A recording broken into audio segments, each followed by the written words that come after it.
Okay, so we're on to cash flows. So if you turn to the last page of the study guide, page 8, I have the steps written out on how to complete a cash flow statement. Now, unfortunately, there's a lot of different ways you can do a cash flow statement. The TAs teach it with T accounts, I believe. I do it with journal entries. But either way will get you to the same spots. But hopefully going through this my way doesn't confuse you too much. Hopefully you can figure out which technique you like better and then use that on the exam. So here's the steps. The first step is to put net income in the cash flow statement. The whole point of cash flow statement is to start off with net income and slowly adjust your way down the cash flow statement to get you a final number that shows you how much cash you got during the year or how much cash you spent during the year. So there's our first step, put net income into the cash flow statement. Then we're going to add our non-cash expenses, which in this class is only depreciation expense and amortization expense. We're going to add the losses and subtract the gains. So one of the TAs made the acronym GLAD, G-L-A-D. Those are the four things in this step that you have to pay attention to: gains, losses, amortization, and depreciation. So we're going to subtract our gains, add our losses, amortization, and depreciation. Step 3, we'll go through the extra information, the supplemental information, and create all the journal entries create the journal entries for that information, and then we'll flag the accounts in the balance sheet that show up on the journal entries. We do that because this supplemental information can kind of complicate some of the accounts in the balance sheet. So I star them just so that I don't forget it. So that's step 3. That will make more sense later. Number 4, calculate the debit and credit changes in the balance sheet. Step 5, we take these debit and credit changes that we calculated in number 4 and put them onto the cash flow statement. And our operating section is current assets and current liabilities. Our investing section is long-term assets, and our financing is long-term liabilities and equity. And then if we get to an account that we put a flag next to, then we'll go back to the supplemental information and figure out if there's any complexities associated with that account. And then after we're done with all of this, we make sure our cash flow ending number equals what our balance sheet shows. So number 5 is really the meat of this problem. Everything else is fairly easy. So we'll go over page 5 of 8, which looks like this. We've got our income statement up here, balance sheet, and some extra information down here. So our first step is to put net income in the cash flow statement. And that's exactly what we'll do. We get net income from the income statement, which is $19.10. Net income for $1,910. There we go, on the debit side. So remember, this cash flow statement, we're making a T account, which is pretty much the cash T account. In the cash T account, when we increase cash, that means it's a debit. When we decrease cash, that means it's a credit. So we'll start off with positive $19.10 with our net income. So that's our first step, fairly easy. Next step is we're going to add our depreciation expense and amortization. So we go to the income statement again. We look for any of those GLAD, G-L-A-D items. So we've got a gain here for 60. We've got depreciation expense there. We don't have any losses and we don't have any amortization. So these are the only two we have to worry about. This operating expense, it could include like wages expense or what else? Rent expense, utility expense, stuff like that. So we will not do anything with this because that operating expenses are cash expenses. So we only worry about these two, gains and depreciation. So we'll start with the gain. We had a gain of 60. We're going to subtract our gains according to the steps. So when we subtract a gain, we put it on the credit side. There's our gain. The gain was for 60, and we got depreciation expense for 150. We're going to add our depreciation expense for 150. So we put that on the debit side.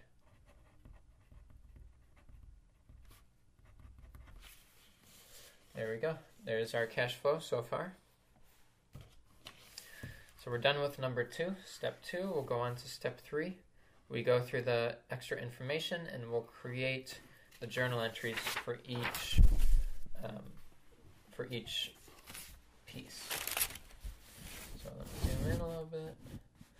So number 1, we sold equipment for cash with an original cost of this and accumulated depreciation of that. So number 1, let's create the journal entry for this. We got cash for $300. And we sold a piece of equipment that originally cost $600. The accumulated depreciation was $360. And then to balance this out, we need a $60 credit, and that's our gain. There's number 1. Number 2, we issued a bond at par for $1,000 cash. So it looks like we got cash for $1,000, and we set up a bond payable for $1,000. Number 3, we purchased equipment by signing a note payable for $1,000, so we will debit equipment for $1,000 and set up a note payable for $1,000. We issued some shares of stock for $1.75 per share. So number 4, 1,000 shares at $1.75. That means we're getting cash of $17.50. And we're issuing common stock at par. And par, if you look up to the balance sheet, it's $1 per par. That's a little tricky because that information's up here. They probably would have included it in the question so as not to confuse you, but I just forgot to put the par value in this information. So no worries if you didn't notice this par value up here. But we've got $1 par. So if it's at $1 par, we're issuing 1,000 shares. That means common stock increases by 1,000. And then additional paid in capital increases by the remainder, which is $750. That's number 4. And then finally, our last one, we paid a cash dividend. So we will debit dividend for the $44.50. And we paid it in cash, so we will credit cash by $44.50.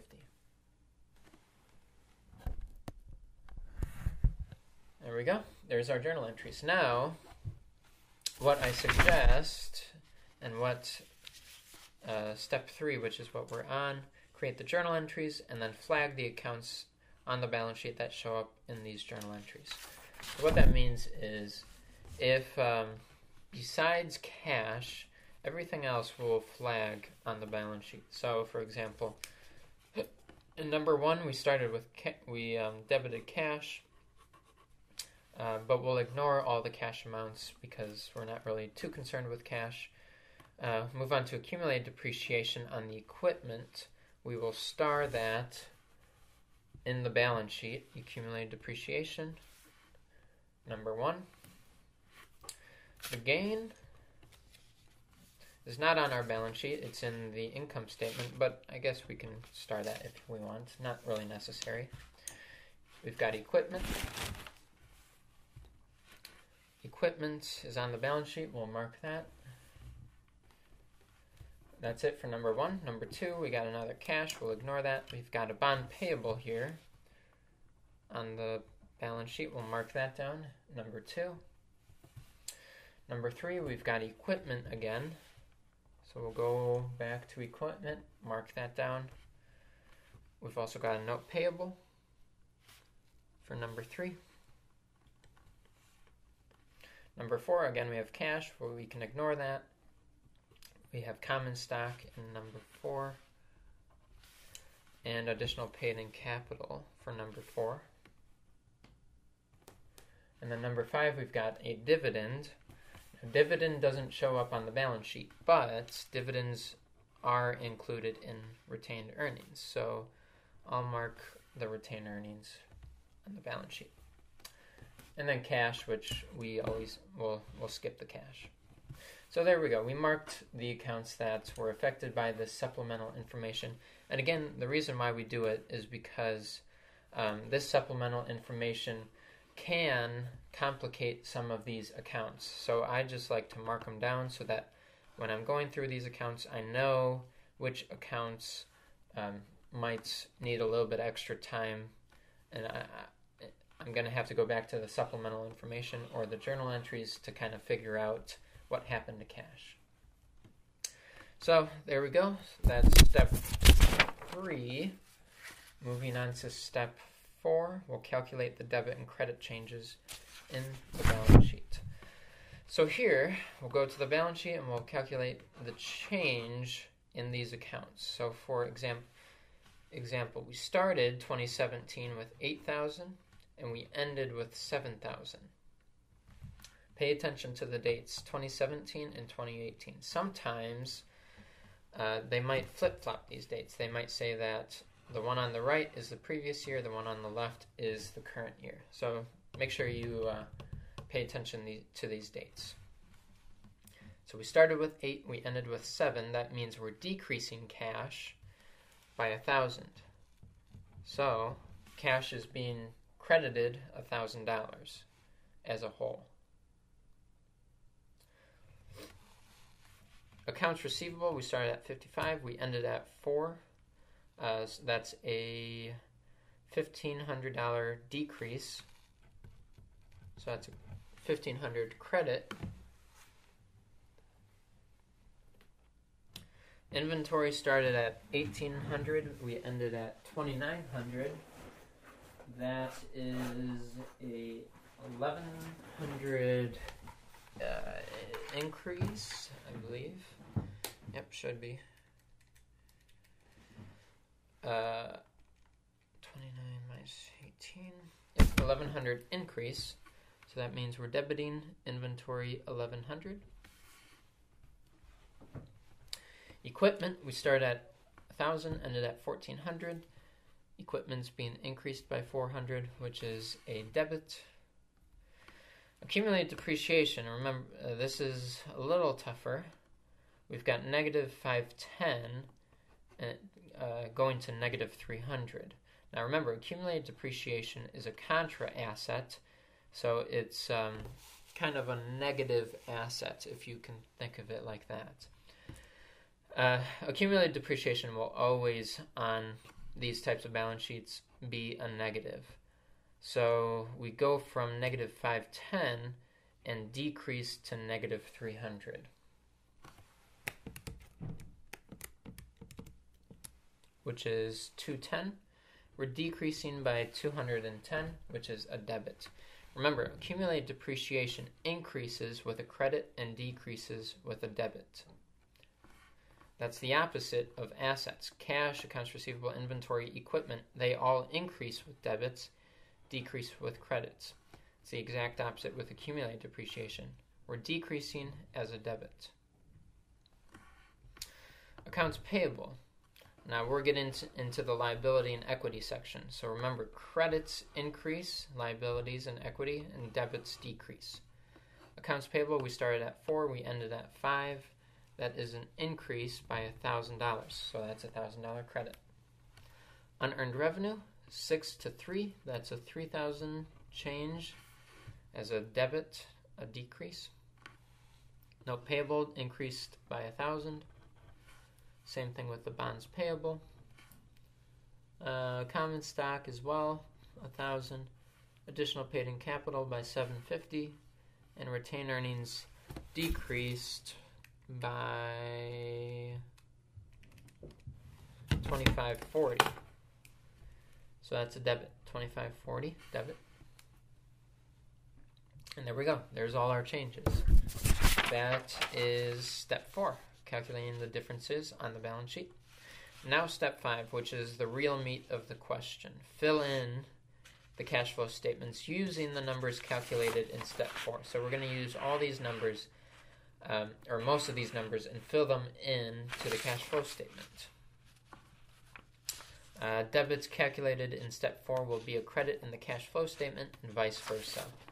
So, to illustrate this, the whole point of this cash flow problem is to show that cash decreased by $1,000. If our cash flow statement shows that we decreased cash by $1,000, then we can be fairly certain that we did everything correctly. So there's the number we want to get. We'll skip cash for $1,000 on the cash flow statement, and we'll start with accounts receivable. Accounts receivable, we've got a credit for $1,500. That means we will have a debit for $1,500. Change in accounts receivable.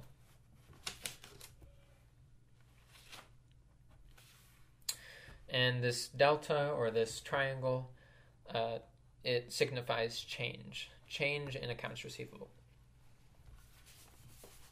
So there we go. There's our accounts receivable. We are done with accounts receivable. Second one, we've got inventory, which is a debit for $1,100.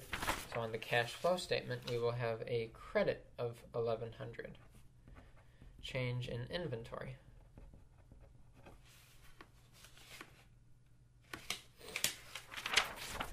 And we're good with inventory. Now what I like to do is I like to just stick with our operating section first, figure that out, and then move on to the last sections. So our operating section, remember, includes current assets and current liabilities. So inventory is a current asset, accounts receivable is a current asset, and then these guys up here that we put in first, they are also in the operating sections, even though they're neither current asset or current liability, but they still belong in the operating section. So we did all our current assets. Equipment is a long-term asset, so we'll skip that for now. Accounts payable is a current liability, so we will do something with that. We've got a credit for $1,000, so that means we will have a debit of $1,000 here. Change in accounts payable. We're good with accounts payable. And then we've got an unearned revenue, which is also a current liability.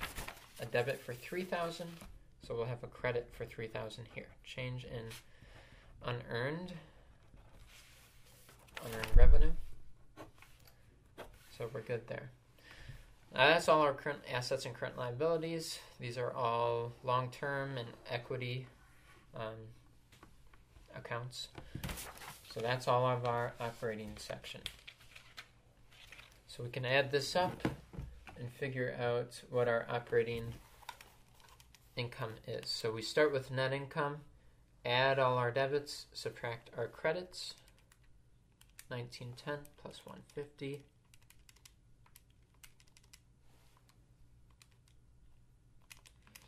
Oh, I think I messed that up. 1910 plus 150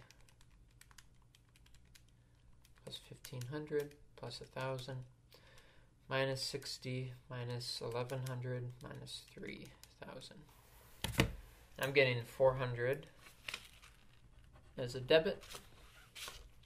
And since it's a debit, that means we're increasing cash. So this is income provided by our operating section.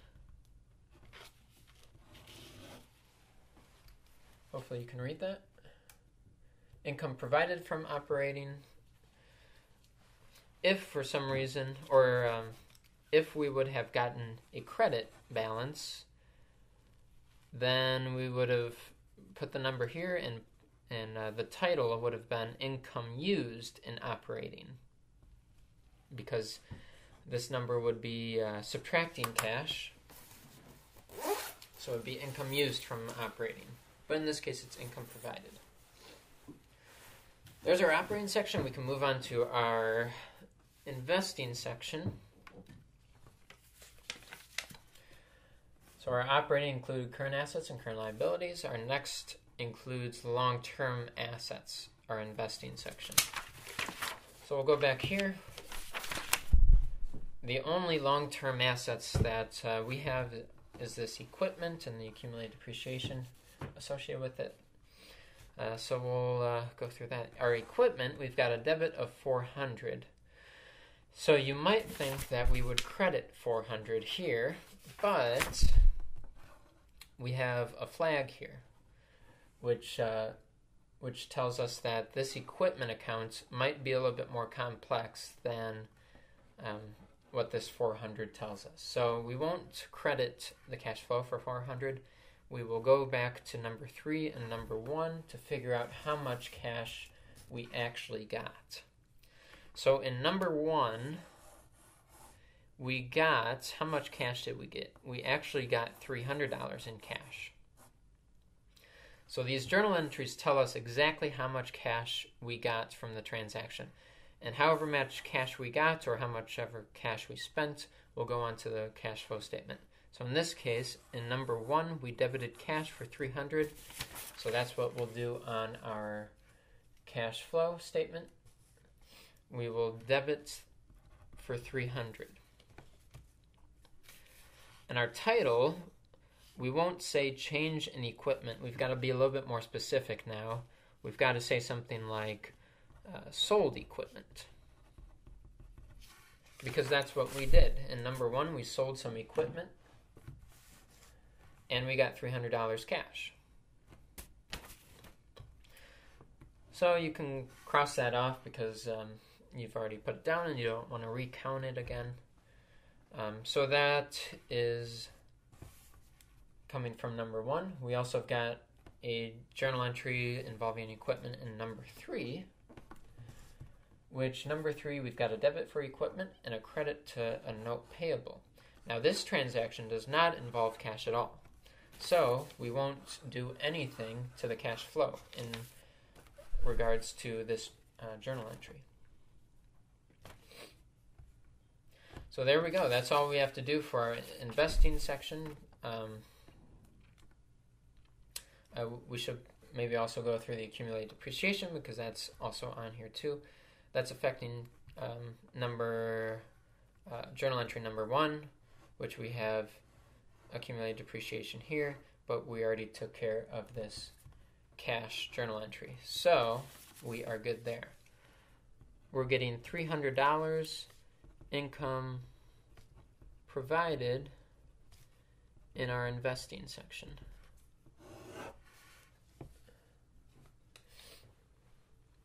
That's our investing section. Invest, which is long-term assets. Now, if you have extra time on the exam, or if you just want to make sure that everything has been accounted for, one thing that you probably should do is look at this equipment, and you've already figured out that equipment is increasing by $400 through the year. Now, how do you get that $400? Let's just make sure we're accounting for that $400 somewhere. As we said before, the equipment is shows up in journal entry 1 and 3. Now, in journal entry 1, we're subtracting equipment by $600, and in journal entry 3, we're adding $1,000 to equipment.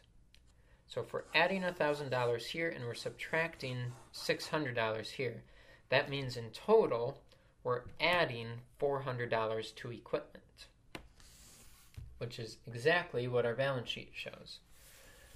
So what I like to do is I just like to cross those off to show that those both equal the $400 on the balance sheet.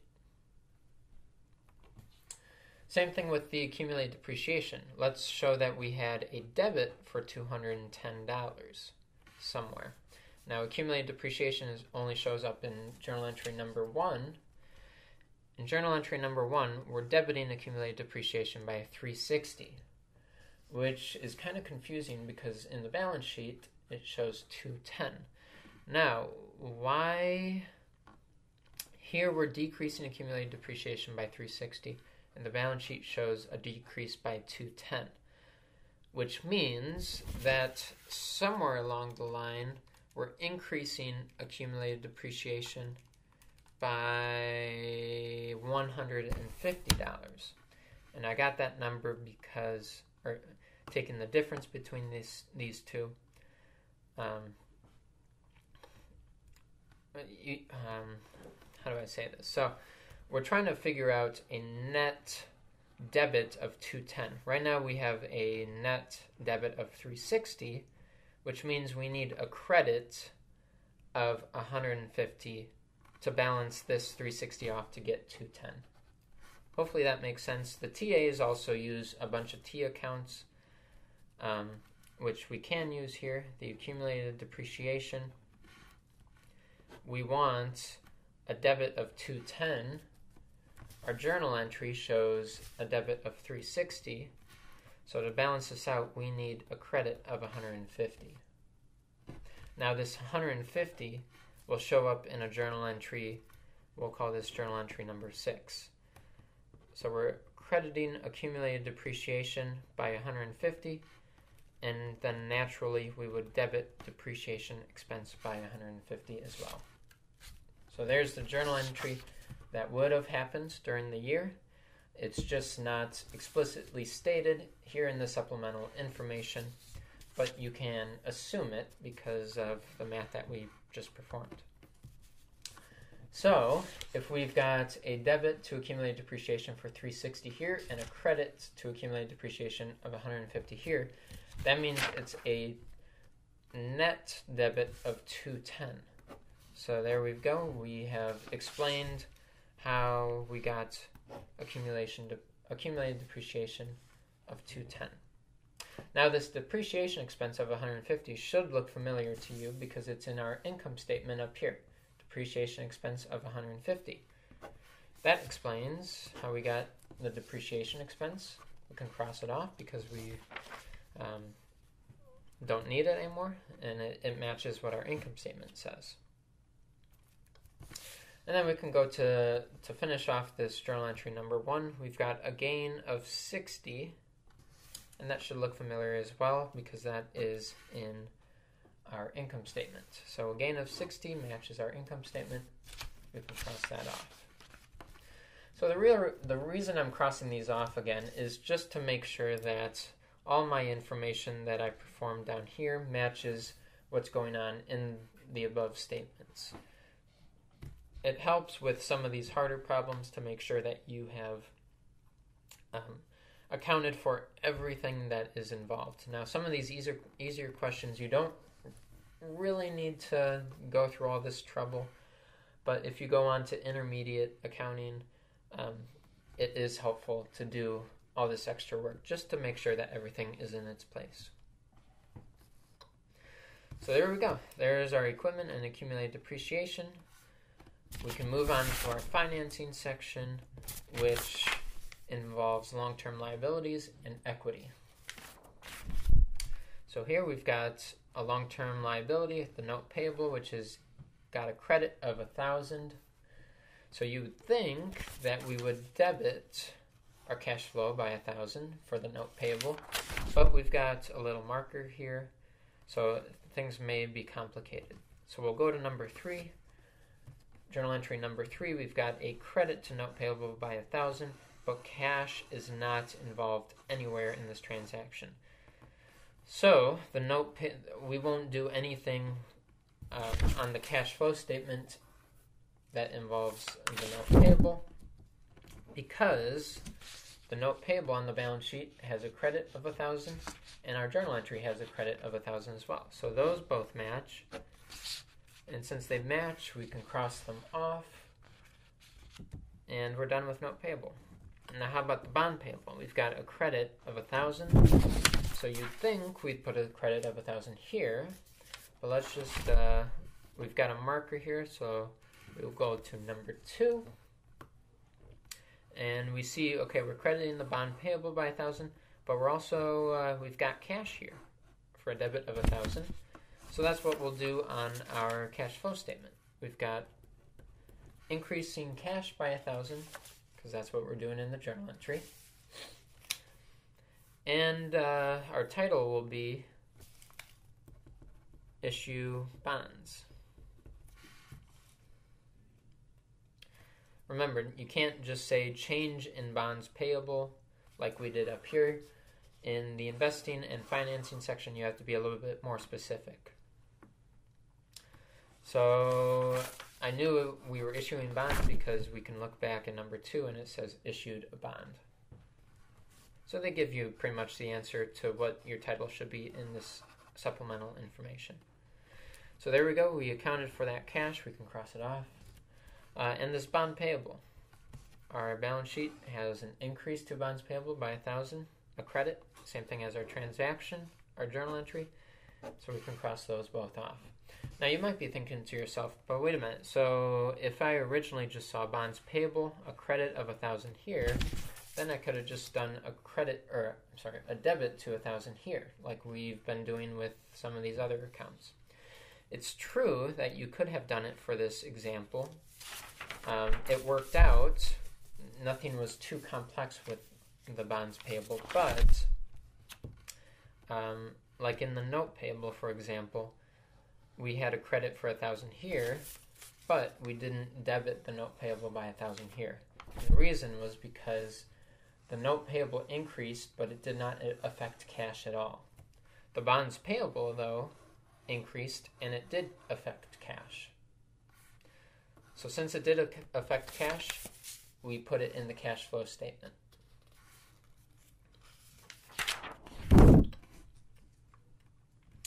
Okay, moving on to the common stock at par. It increased by 1,000 as a credit. So you might be tempted to put a debit on the cash flow statement, but we've got a marker here on number 4. So in this transaction, how much did cash change? Well, we increased cash by $17.50. So we will do that here, $17.50. We issued common stock. Cross the cash off because that's what because we're done with that. Now the balance sheet, common stock increased by 1,000, and that's what it shows in the journal entry. And our additional paid-in capital increased by $750, which is what the balance sheet shows us. So we can cross all of that off. And we're done with common stock. Now retained earnings. Again, we got a debit for $25.40.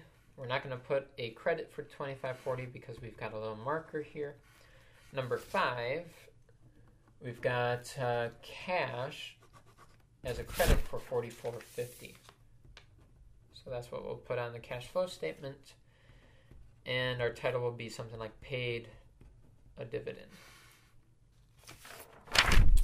Go, we can cross off cash. And this dividend being debited, remember that goes into retained earnings. So retained earnings is being decreased by $25.40, but we've got a dividend of $44.50. They don't match because net income also goes into retained earnings. So if you remember from way back from one of the earlier chapters, retained earnings, we've got a beginning retained earnings plus net income minus dividends gives us ending retained earnings. So these two accounts, net income and dividends, account for the change in retained earnings. The change in our retained earnings for this year was a decrease by $25.40, and we can figure that out by net income taking 1910, which adds to retained earnings, and we had a dividend of 44.50. So we will subtract 44.50, which gives us negative 25.40, which is exactly what retained earnings is decreasing by. So this retained earnings has been accounted for there and in our net income. So everything's crossed off. We know we've, and same thing here on the balance sheet, everything has been crossed off. So we know we've put all that we need to into our cash flow statement. Let's calculate our financing section. Our debits added together minus our credits. Negative 1,700, which is a 1,700 credit. Since it's a credit, that means income used in the financing section. There we go. There's our three subtotals. 400, 317. So we got $400 from our regular day-to-day operations. We also got $300 from our investing transactions, which only included selling a piece of equipment. And we spent $1,700 in our financing section. We got some money issuing bonds, but we paid a lot of money in dividends. So we'll add those three totals up. We have a 400 plus 300 minus 1,700 gives us negative 1,000, which is a credit of 1,000. Change in cash. And maybe to make this a little bit more intuitive, I'm going to put it as a negative 1,000, even though it's on the credit side. And you usually don't put a negative. That's just what I'm going to do to kind of make a point. We decreased cash by 1,000, negative 1,000. And let's go back to our balance sheet.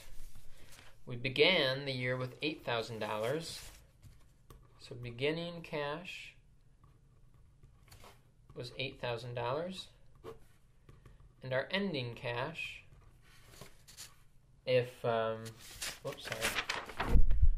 change in cash was negative 1,000. Our beginning cash was $8,000. So then our ending cash, according to this calculation, should be $7,000. And that's exactly what our balance sheet is. Began with 8, ended with 7. We had a $1,000 decrease. So our balance sheet and our cash flow match up. So we know almost certainly we did everything right. So there we go. That was step 6. Make sure the cash flow equals the change on the balance sheet. We're all good. That's the answer. I've got another cash flow problem. Let's jump into that. It's going to be a little bit more quicker since we've already done one already. So step 1 is we put our net income in. Net income is $21,408.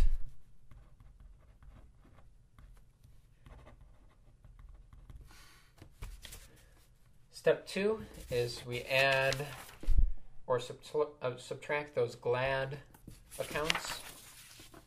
So we've got depreciation expense, and we've got another gain here. We're going to add our depreciation expense, which is $56.40. And we're going to subtract our gain of $320. If we had amortization expense, that would also be a debit, or if we had a loss, that would also be a debit. The only thing we subtract is the gain. That's step 2. Step 3 is going through the supplemental information. This is 1, 2, 3, 4, 5. So transaction 1, we have a note payable of $50,000 paid off during the year. So for paying the note payable off, that means we're debiting note payable by $50,000. Credit cash for $50,000. Number 2, sold equipment for cash. We're getting $8,000 in cash. Accumulated depreciation was $1,320.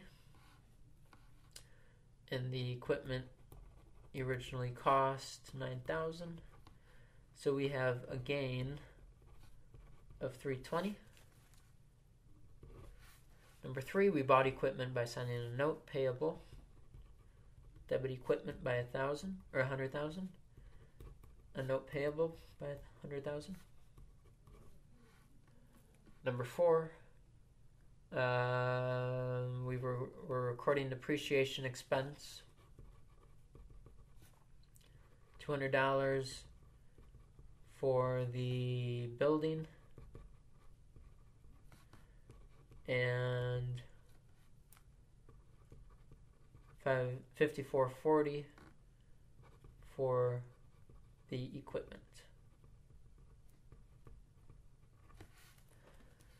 Number 5, we paid a dividend, $10,000 cash. Oh, sorry. There's our journal entries. So we'll go through the balance sheet and flag our accounts that were affected. So we've got a note payable in this first one. So we'll go up here. Note payable, number 1. Cash, we'll skip the cash. Skip the cash here. Accumulated depreciation from number 2. I should have been a little bit more specific. That was on the equipment. Accumulated depreciation on the equipment is in number 2. The gain is in number 2. That's on the income statement. And equipment from number 2 as well. Number 3 also includes equipment. We've also got a note payable from number 3. Number 4, we've got depreciation expense. There's our income statement. And accumulated depreciation on the building and equipment. So, building and equipment. Number 5, we've got a dividend, which affects retained earnings. And cash, which we'll ignore. So there we go. We've marked everything on our balance sheet. Next step is to figure out the different the changes. So pay attention to the year. This is 2016, 2017. So we started at 74, ended at 8. That's a credit of 65 to 72. Started at 30, ended at 50. It's a debit of 20. Started at 22, 500, ended at 45. That's an increase by 22.5. The building stayed the same, so there's no change at all. The accumulated depreciation started at -2, increased to -4, so that is a credit of 200. Equipment started at 9, ended at 100. That is a debit of 91,000. Equipment accumulated depreciation started at 800, ended at 5,000. So that's an increase of 41.2. Accounts payable started at 12, ended at 10. It's a decrease of 2. Remember, these are liabilities and equity. Credits increase, debits decrease. Decreased by 2,000. Wages payable increased by 5,000. Interest payable decreased by 500. Notes payable increased by 50. Common stock stayed the same, no change. Paid in capital, no change. Retained earnings increased by 11,408. So a good check for you if you're uncertain about some things. Your credits should equal your debits. And hopefully they equal here. So that's step, what step is that? I think 4. We just completed step 4. Now we're on to step 5, which is filling in the cash flow statement. So again, cash, that's the number we're trying to reach on the cash flow statement. So we skip cash, we go to accounts receivable. Accounts receivable, there's no marking here. A debit of 20 means a credit of 20 here. Change in accounts receivable. There we go. Inventory, a debit of 22.5. So we'll have a credit of 22.5. Change in inventory. There we go. There's our current assets. These are not current assets, so we'll skip those. Going on to our current liabilities. Accounts payable, there's no marking here. We've got a debit of 2, which means a credit of 2 here. Change in accounts payable. Oops, sorry. Wages payable, that's also a current liability. A credit of 5. So we will have a debit of 5,000 here. Change in wages payable. Interest payable, that's also a current liability. I got a debit of 500. Credit 500. Change in interest payable. There we go. There's all our current assets and current liabilities. So we're done with our operating section. We can add our debits, subtract our credits. So 21,408 plus 5640 plus 5,000 minus the gain minus accounts receivable.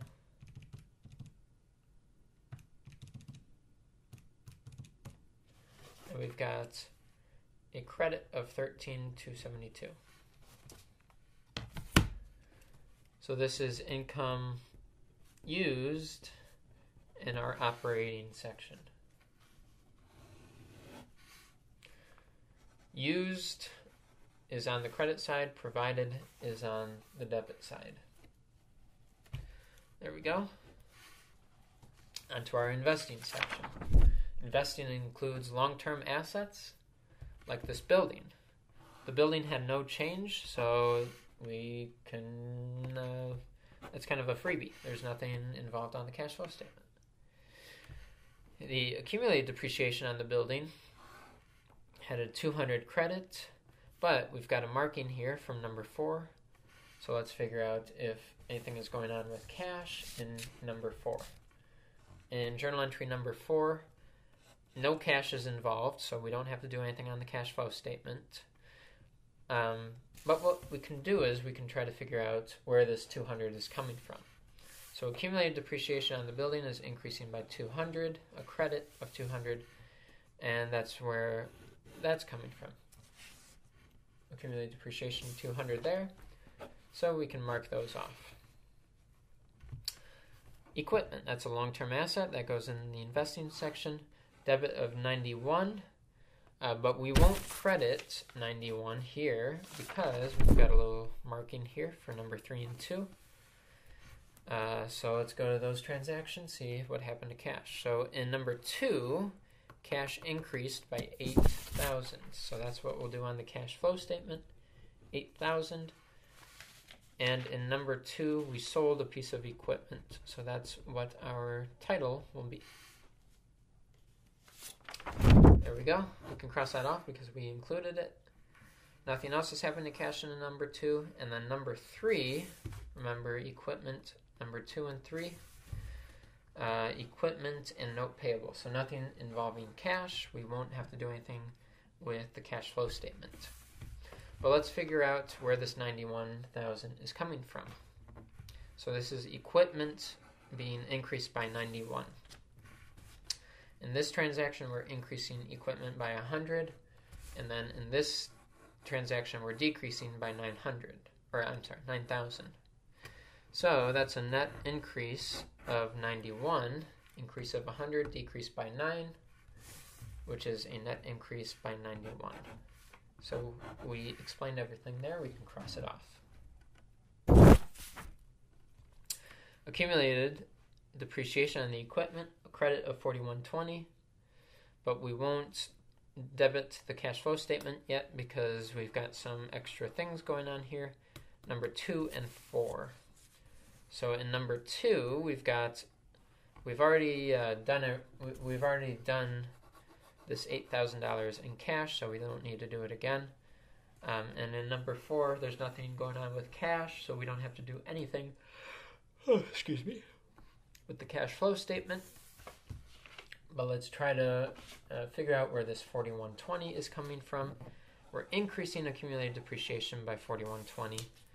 And in number 4, we're increasing accumulated depreciation on the equipment by $540. So $54,400. And in number 2, we're decreasing it by $13.20. So subtract $13.20. There's our $41.20 increase. So we've got everything explained there. And with these transactions, let's just finish them off. We've got a gain of $320, which explains our income statement here, $320. And we've got depreciation expense of $54.40 and $200 combined together. Combine these two together. That's $56.40, which is what our income statement shows. So we're good there. There we go.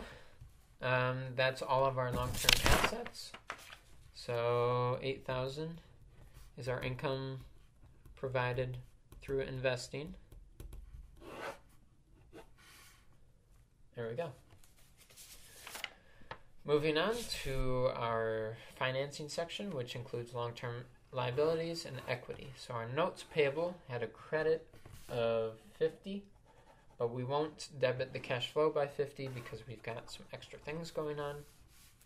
Number 1 and 3. So number 1, we're decreasing cash by $50. So that's what we'll do on the cash flow statement, $50. And we're decreasing cash because we're paying off a note payable. So that's what we'll say, paid off note payable as our title. And we can cross off the cash. So we're looking at number 1 and 3. So there's number 1. Number 3, nothing going on with cash here, so we don't have to worry about the cash flow statement.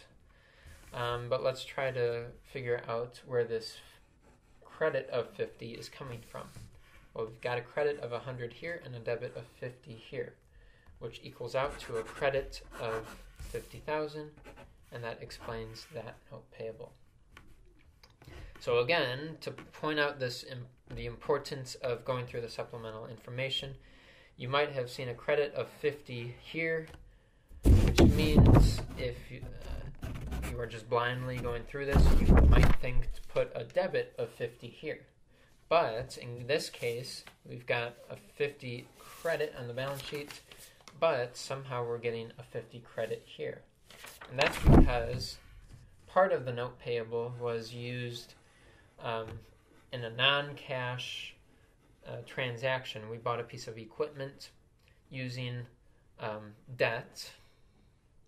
But in number 1, we're paying off debt with cash. So that's where it gets a little confusing, and going through the transactions really tells you what's going on.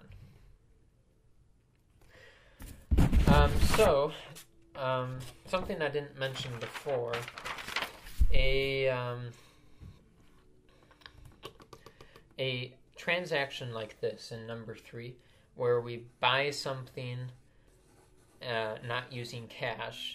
In the cash flow statement, we would put that in a footnote and say something like bought a piece of equipment for $100,000 using a note payable. So you'd put that on the bottom. You only do that for transactions where you're buying something and you're not using cash. Okay. Getting back to this, so we did all of our long-term liabilities. Here's our equity section. We've got common stock has no change, so lucky us. We don't have to do anything there. Paid in capital, no change there, and there's nothing being marked, so we don't have to worry at all. Retained earnings. We've got a credit of 11,408. That involves number 5, so we'll go here. We've got a dividend, and cash is being decreased by 10,000. So that's what we'll do in our cash flow. Credit for 10,000, paid dividend. Sorry, that's a 10,000. There we go. We figured that out. The dividend goes into retained earnings, and net income also goes into retained earnings. So net income is 21,408, and we're paying a dividend of 10,000, which decreases retained earnings. There's our 11,408, and that matches the retained earnings, so we're good there. And we're good here. There we go. We got everything crossed off here, everything crossed off on our balance sheet. We've got our financing section is done. It's a total of $60 credit income used in our financing section. So we've got a credit, a debit, and a credit. So we add our debits, 8,000. Subtract the credits, which is 13,272 and 60,000. So we're getting a decrease of 65,272. That's our change in cash, which matches exactly what our balance sheet shows. A decrease in cash of 65,272, and that's what we show here. Decrease in cash of 65,272. So there's our problems for the cash flow. I also have 2 or 3 more cash flow problems in this YouTube channel that I will post. But that's it for our exam review study guide. I hope you enjoyed this, and good luck studying. Take care.